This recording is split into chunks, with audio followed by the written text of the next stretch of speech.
이 시간 우리에게 허락하시는 하나님의 말씀 함께 보겠습니다. 시편 125편 1절에서 5절 말씀입니다. 여호와를 의지하는 자는 시온산이 흔들리지 아니하고 영원히 있음 같도다.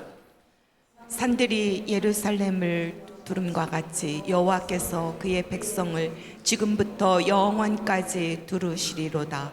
악인의 규가 의인들의 땅에서는 그 권세를 누리지 못하리니 이는 의인들로 하여금 죄악에 손을 대지 아니하게 함이로다.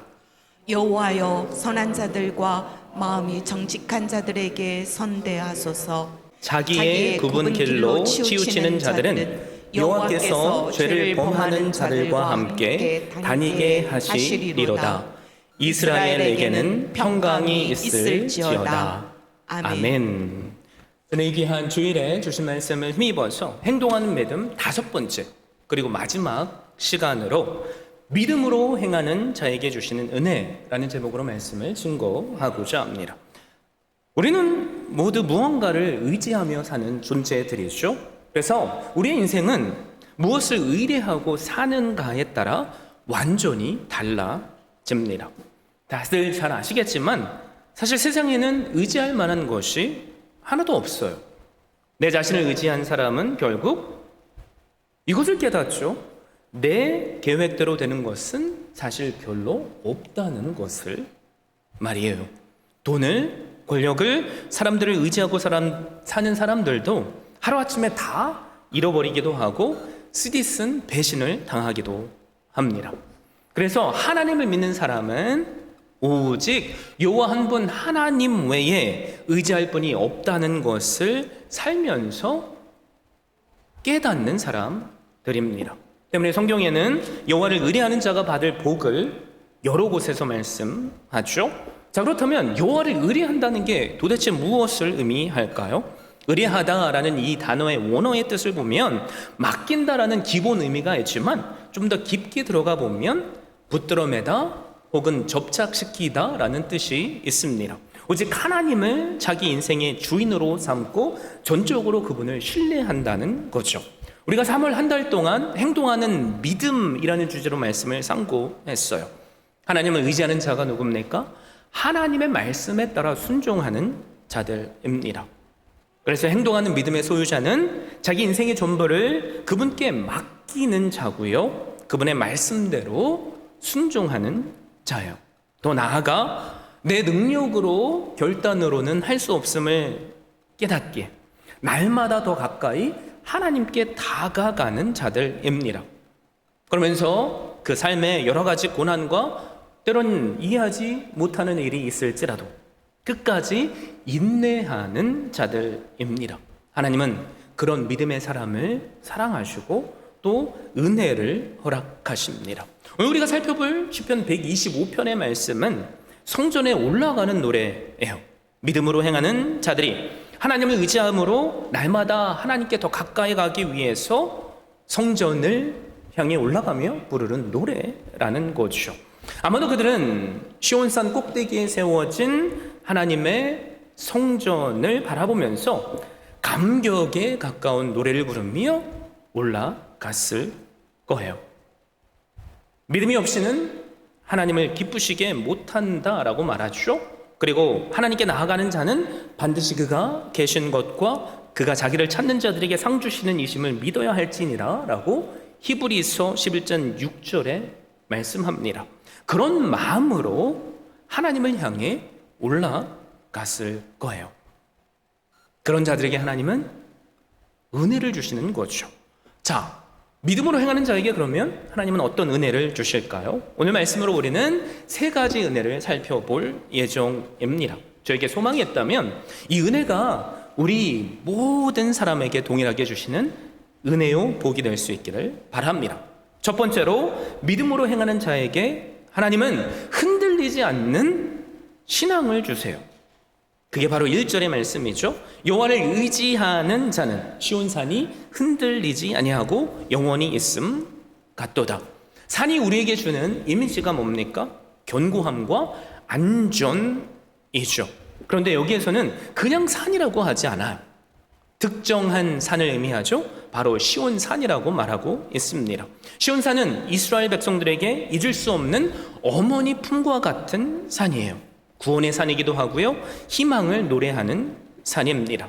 그래서 과거 바벨론의 범죄함으로 포로로 끌려간 이스라엘 백성들이 바벨론 강가에서 시온을 바라보며 날마다 울었습니다. 또한 2000년간의 세월을 지나면서 각기 곳곳에 흩어진 디아스포라 이스라엘 백성들이 자기 조상들에게 주신 이 예루살렘 땅을 바라보며 부르짖던 유일한 외침도 사실 시온으로 돌아가자였습니다.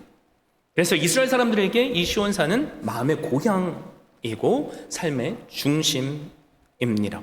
그래서 성경은 신구약을 넘나들면서 시온산을 하나님의 임재를 나타내는 상징으로 기록하고 있어요. 이사야서를 보면 여호와께서 거하시는 시온산이라고 말씀하고요, 오바댜서는 오직 시온산에서 피할 자가 있으리니 그 산이 거룩할 것이요 라고 말씀합니다. 또 미가서는 나 여호와가 시온산에서 이제부터 영원까지 그들을 치리하리라 라고 말씀합니다. 그리고 신약의 제일 마지막 책이죠, 요한계시록 14장 1절은 어린 양이 시온산에 섰나니라고 말씀합니다. 하나님은 시온산에서 하나님을 의지하는 자기 백성들을 견고하게 지켜주시는 거죠. 그래서 의지하다라는 이 동사, 나 자신을 온전히 맡기며 그분께 딱 붙어 있다라는 뜻이 있다고 했죠. 우리 인생도 동일해요. 내가 갖고 있으려고 하면 우리는 언제나 불안합니다. 그런데 하나님께 맡기면 우리에게 평안이 찾아오죠. 그러나 사실 믿는 사람 가운데서도 하나님께 나 자신을 온전히 맡기지 못하는 분들이 있어요. 그 이유가 뭘까요? 하나님께 맡기는 것보다 나보다 내 인생을 더 잘하는 사람이 없다고 스스로 착각하며 내가 내 인생을 가장 성공적으로 이끌 수 있다고 생각하기 때문입니다. 그러면서 믿음이란 것이 있으니까 어려울 때마다 하나님이 도와줬으면 좋겠다고 생각해요. 그리고 그때마다 하나님께 나와서 기도도 하고 또 매달리기도 합니다. 자, 그런 사람은 사실 그 삶의 주인이 누구일까요?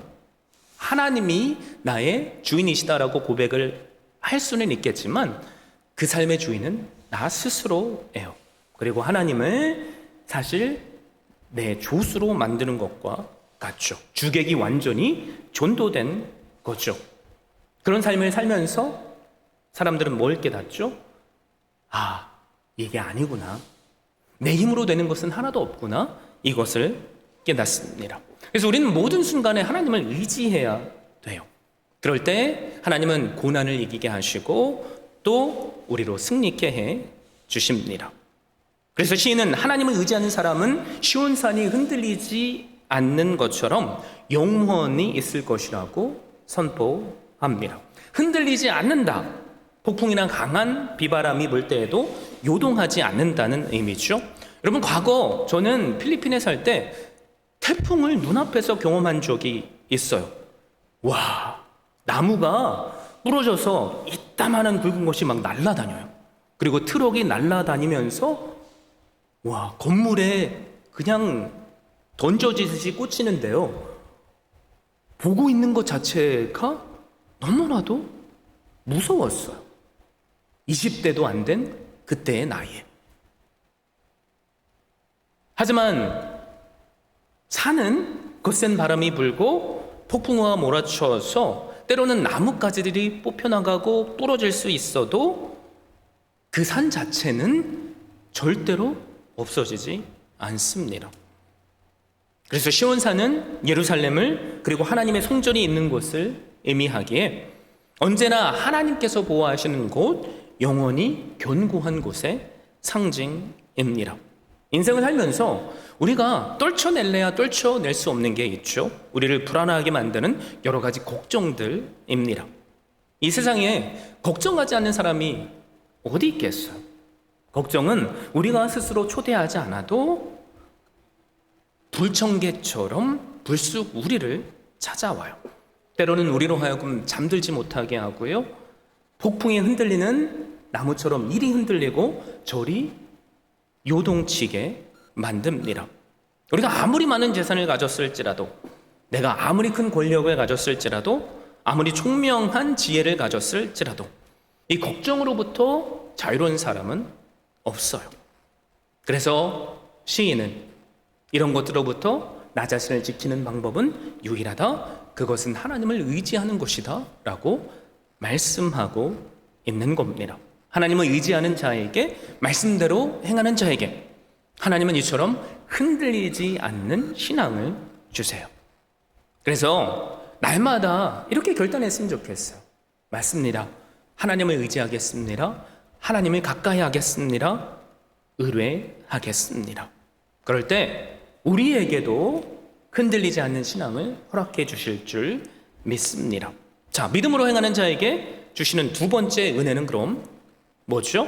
믿음으로 행하는 자에게 주시는 두 번째 은혜는 바로 영원한 하나님의 보호하심입니다. 우리 2절 말씀 여러분 성경책 가지고 있죠? 우리 한 목소리로 함께 읽겠습니다. 시작. 산들이 예루살렘을 두림과 같이 여호와께서 그의 백성을 지금부터 영원까지 두루시리로다. 여호와를 의뢰하는 자에게 시온산이 요동치 않을 것과 같은 믿음을 주신댔어요. 그리고 2절 말씀은 영원한 보호를 약속하십니다. 사실 1절과 2절 말씀은 서로 비슷한 말씀처럼 느껴지죠? 그런데 차이가 있어요. 1절과 2절이 신실하신 하나님으로부터 주어지는 보장과 보호를 받는다는 것은 동일하지만 1절은 여호와를 의뢰하는 당사자의 입장에서 믿음의 상태를 표현한 겁니다. 그런데 2절은 여호와를 의뢰하는 자에게 하나님이 예루살렘을 두름같이 영원까지 보호해 주시겠다는 약속입니다. 여러분, 믿음은 뭘까요? 나 혼자만의 자기 확신이 아니에요. 그것에 하나님의 확실한 약속과 보증이 따라야만 합니다. 그래서 1절의 말씀으로 끝나는 것이 아니라 2절의 말씀이 더해져야 되는 거죠. 하나님께서 여호와를 의뢰하는 자에게 요동치 않는 신앙을 주시는 이유는 그 어떤 어려움이 올지라도 하나님께서 그 예루살렘을 두루시는 것 같이 보호해 주시기 때문입니다. 예루살렘 성전이 세워진 산은 사방팔방이 높은 산들로 둘러싸여 있어요. 동쪽으로는 감람산이 있고요. 북쪽으로는 스퍼코스산, 남쪽과 서쪽에도 다른 높은 언덕들이 예루살렘을 둘러싸고 있습니다. 적들이 감히 침공할 수 없는 천연의 요새라는 거죠. 영적으로 보면 하나님을 의뢰하는 자를 하나님께서 날마다 보호해 주신다는 의미가 되는 거죠. 그리고 예루살렘에 성곽이 없을지라도 하나님께서 스가랴서 2장을 보면 불성곽이 되어 주신대요. 2장 4절에서 5절 말씀 제가 여러분께 읽어드릴게요. 이르되 너는 달려가서 그 소녀에게 말하여 이르기를 예루살렘은 그 가운데 사람과 가축이 많으므로 성곽 없는 성읍이 될 것이라 하라. 여호와의 말씀에 내가 불로 둘러싼 성곽이 되며 그 가운데에서 영광이 되리라. 산들이 둘러싸여 있지만 하나님께서 그 산을 보호해 주시지 않으시면 뭐예요? 적들이 침공하면 빼앗길 수 있어요. 그런데 하나님께서 친히 불성곽이 되어주시면 어떤 일이 일어나죠? 그 누구도 하나님으로부터 그 성을 빼앗을 수 있는 자들이 없습니다. 전능하시고 완전하신 하나님께서 자기 백성을 보호하시는데 감히 누가 그 백성을 공격할 수 있겠어요? 아무도 없죠. 오직 있다면 주의 백성이 스스로 여호와를 의지하지 않는 것입니다. 그러나 여호와를 의지한다면 하나님의 영원하신 보호를 온전하게 받는 거죠. 그래서 사도 바울도 로마서 8장에서 우리가 익히 너무나도 잘 아는 말씀이죠. 35절에서 39절에 이렇게 선포해요. 누가 우리를 그리스도의 사랑에서 끊으리요? 환난이나 곤고나 박해나 기근이나 적신이나 위험이나 칼이랴. 기록된 바 우리가 종일 주를 위하여 죽임을 당하게 되며 도살당할 양같이 여김을 받았나이다 함과 같으니라. 그러나 이 모든 일에 우리를 사랑하시는 이로 말미암아 우리가 넉넉히 이기느니라. 내가 확신하노니 사망이나 생명이나 천사들이나 권세자들이나 현재의 일이나 장래의 일이나 능력이나 높음이나 깊음이나 다른 어떤 피조물일지라도 우리를 우리 주 그리스도 예수 안에 있는 하나님의 사랑에서 끊을 수 없으리라. 아멘이시죠? 사랑하는 믿음의 가족 여러분, 예수 그리스도를 믿는 것은 하나님께서 우리를 보호해 주시는 은혜를 받는 거예요. 그래서 우리가 피해야 할 것이 있다면 오직 예수 그리스도께 피하는 거예요. 그래서 다윗은 시편 139편 5절에서 하나님께서 나의 전후를 두르셨다고 고백합니다. 전후를 두르셨다. 내 삶을 보호하신다는 거죠. 다른 곳으로 피할 것은 없어요. 오직 예수 그리스도께 피할 때만 하나님은 그 한 사람을 전후에서 보호해 주십니다. 그 보호가 언제까지 지속된다고요? 영원까지 지속돼요. 그래서 우리가 날마다 살펴봐야 할 것이 뭐냐면 하나님께서 왜 나를 안 도와주시는가가 아니에요. 내가 과연 오늘 하나님의 편에 서서 하나님 안에 거하는가? 이겁니다. 더 나아가서요, 내가 과연 내 스스로가 아니라 오직 예수 그리스도만을 나의 구원자로 여기고 그분만을 나의 왕으로 섬기는가? 그것을 점검해야 하는 거죠. 우리의 삶이 그런 삶이 될 수 있다면 여러분, 환난이나 곤고가 있을지라도 우리를 향한 하나님의 사랑에서 그 어떤 것도 끊을 수 없음을 확신할 수 있습니다. 예루살렘의 성을 원수들이 공격하려면 그 성을 둘러싼 여러 산들을 통과해야 되죠. 이것처럼 예수 그리스도 안에 거하는 자는 사탄이 아무리 공격할지라도 예수님을 통과해야 돼요. 그러나 그 무엇도 예수님을 이길 것은 없습니다. 그래서 그분의 보호하심이 영원까지 이르는 거죠. 그래서 이어지는 3절과 4절은 하나님이 우리를 보호하시는데 구체적인 여러 가지 모습을 제시하고 있어요. 3절 상반절을 우리가 함께 읽었잖아요. 악인의 권세가 미치지 못하게 하신답니다. 악인이 아무리 나를 공격하라고 해도 예수님이 우리의 성벽이 되시니까 그것을 막아주시는 거죠. 또 의인이 죄악에 손을 대지 못하도록 막아주신답니다. 우리가 이것을 경험하잖아요. 주님을 더 가까이 하면 할수록 내가 좋아했던 세상의 것들이, 내가 해왔던 악한 일들이 더 이상 하고 싶어지지 않아요. 왜 그렇죠? 내가 하나님을 더 가까이 가는 그 과정 속에서 그분의 성품을 닮아가기 때문입니다. 그러면서 4절은 뭐라고 말씀해요?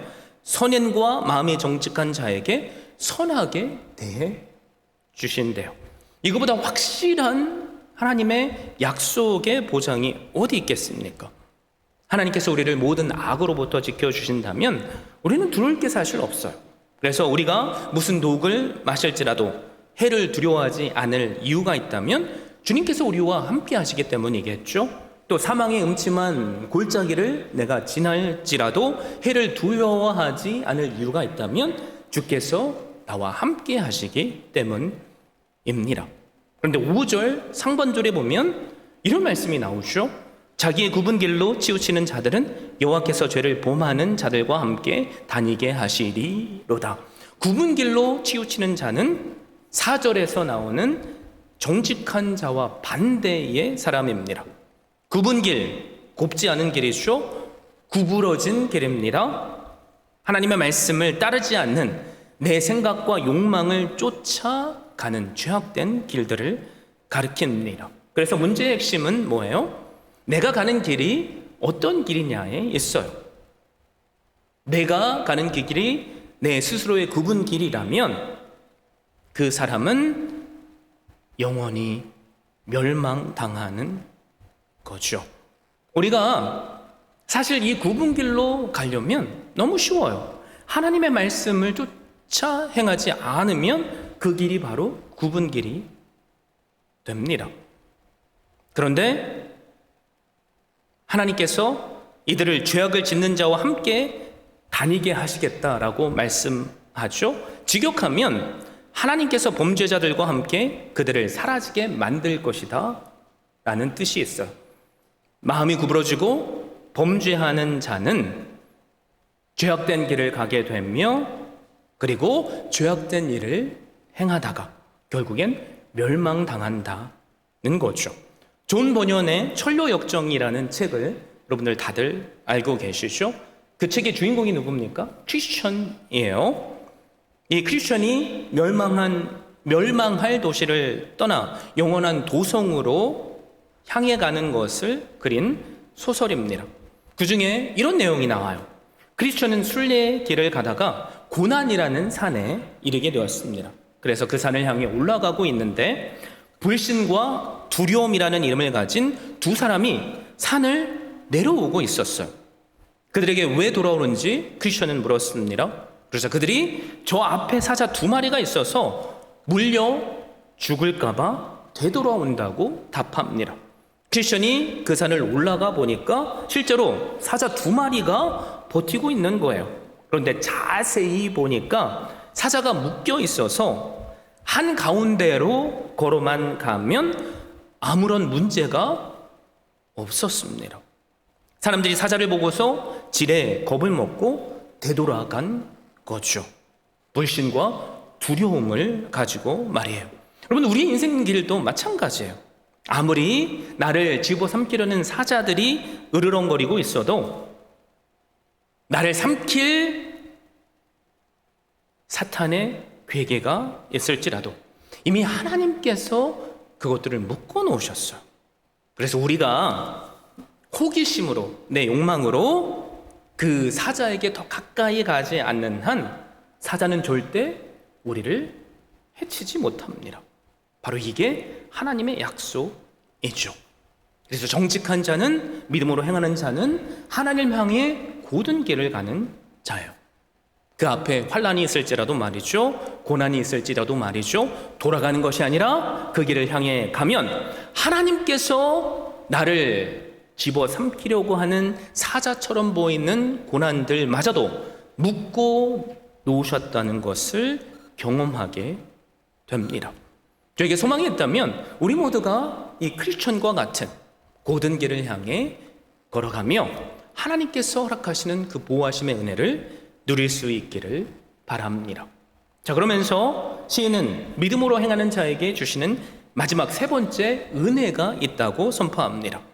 믿음으로 행하는 자에게 주시는 세 번째 은혜가 뭐냐면 바로 평강이에요. 그래서 125편 5절에 하반절에 이렇게 말씀하죠. 이스라엘에게는 평강이 있을지어다. 여호와를 의뢰하는 자에게 하나님께서 궁극적으로 주시는 것은 평안이에요. 근데 그 평안이 무슨 평안이죠?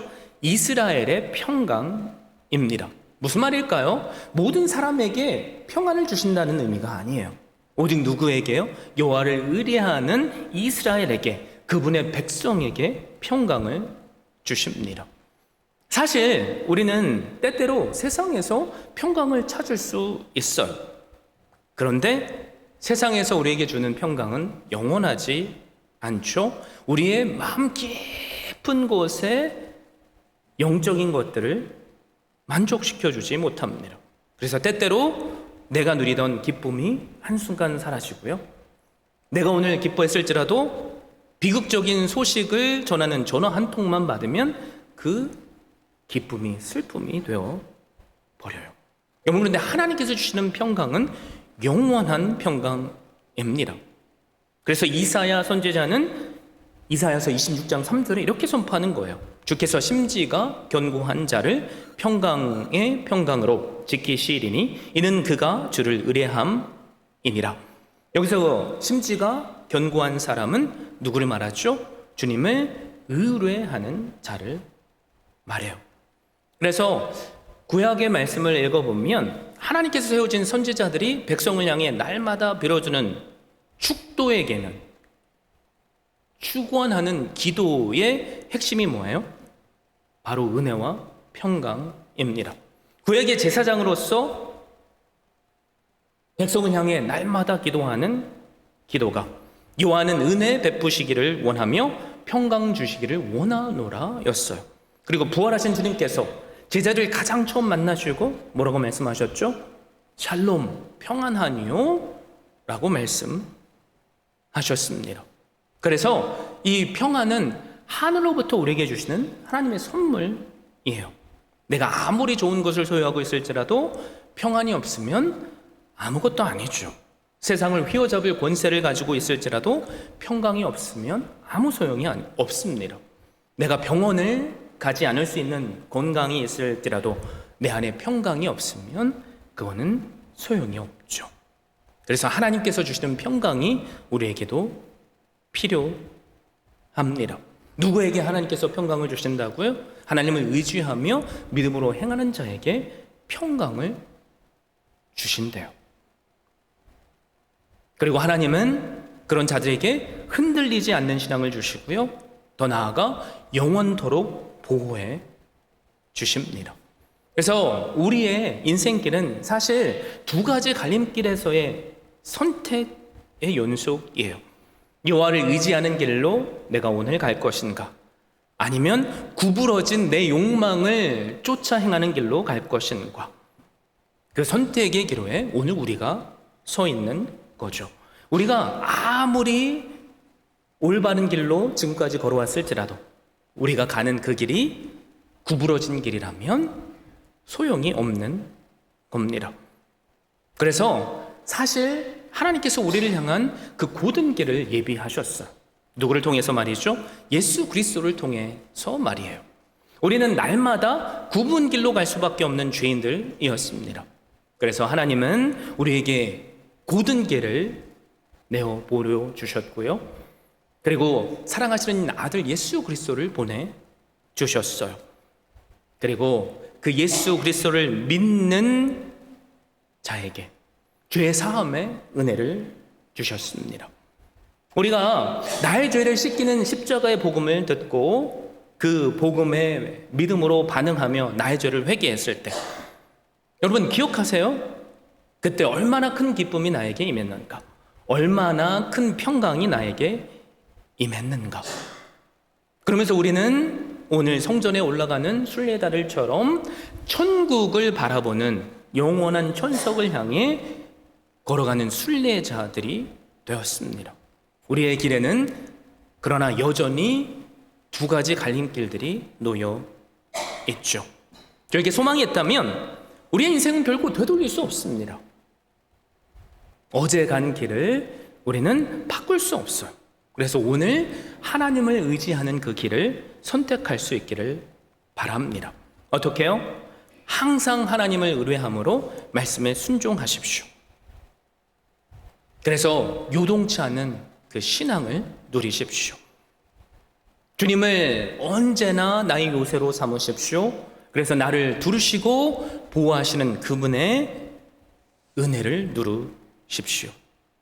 더 나아가 내가 가는 그 길에 나의 고난을 이기게 하시는 그 평강을 누리십시오. 그럴 때 우리에게 믿음으로 행하는 우리에게 이 세 가지 은혜가 주어질 줄 믿습니다. 흔들리지 않는 신앙, 보호하심의 은혜, 평안의 은혜가 다른 그 누구가 아닌 바로 우리 한 사람 한 사람에게 주시는 하나님의 은혜가 될 수 있기를 예수 그리스도의 이름으로 축원드립니다.